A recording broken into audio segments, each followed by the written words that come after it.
Cuando fui al doctor, me dijo que mueva así. Yo traigo un tic. Tic, tic.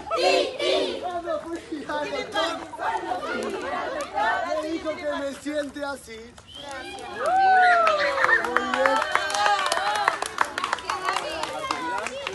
Muy bien.